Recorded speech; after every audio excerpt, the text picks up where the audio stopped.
Bon, bonjour, nous sommes au festival de bande dessinée à Villefranche-sur-Mer. Nous sommes avec Chris et Léo. Bonjour. Alors, on voudrait savoir un peu vos projets, ce que vous allez faire.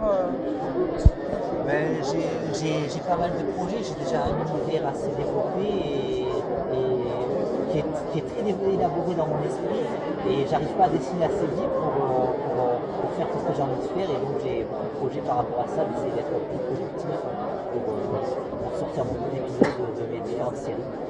D'accord. Et pour ceux qui ne nous connaissent pas, expliquez-nous ce que vous faites. Ben, en fait, ma principale publication c'est Alter Comics.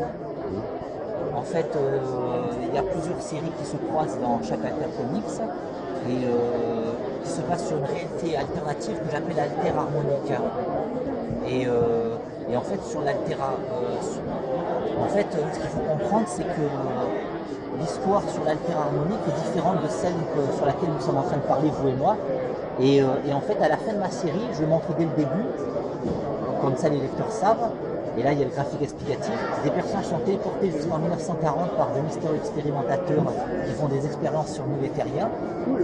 Et de ce fait, la réalité est altérée. Ça crée une nouvelle réalité où tous les événements qui sont arrivés dans mes BD n'arriveront pas. Et en fait, c'est la nouvelle réalité qui est née à la fin de ma série. C'est celle sur laquelle nous sommes en train de parler, vous et moi. Et finalement, je suis moi-même manipulé par les expérimentateurs pour savoir ce qui s'est passé sur notre réalité. Ah, c'est pas. Ouais. Et ça fait depuis quel âge vous faites des bandes dessinées? En fait, j'ai fait ma première bande dessinée quand j'avais 3 ans. Et c'était l'histoire d'un poisson rouge et d'un chien bleu. Et un jour, j'expliquais ça à une amie, et elle m'a dit, mais c'est intéressant parce que tu as inversé les concepts, tu as mis le poisson comme en liberté et le chien comme en aquarium. En résultat, j'ai eu envie de redessiner cette BD en gardant le scénario de l'époque, mais je l'ai redessiné récemment en fait.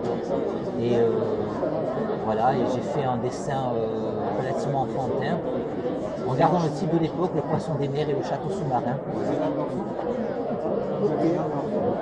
Voilà, et enfin, bon, je sais que vous avez un Facebook, est-ce que vous pouvez donner l'adresse pour ceux qui veulent s'y rendre?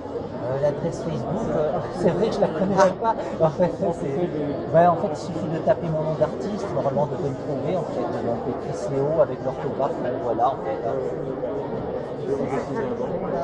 Voilà. Sinon j'ai un site internet. Ah oui. Voilà, là il y a l'adresse du site, c'est beaucoup plus détaillé que le Facebook.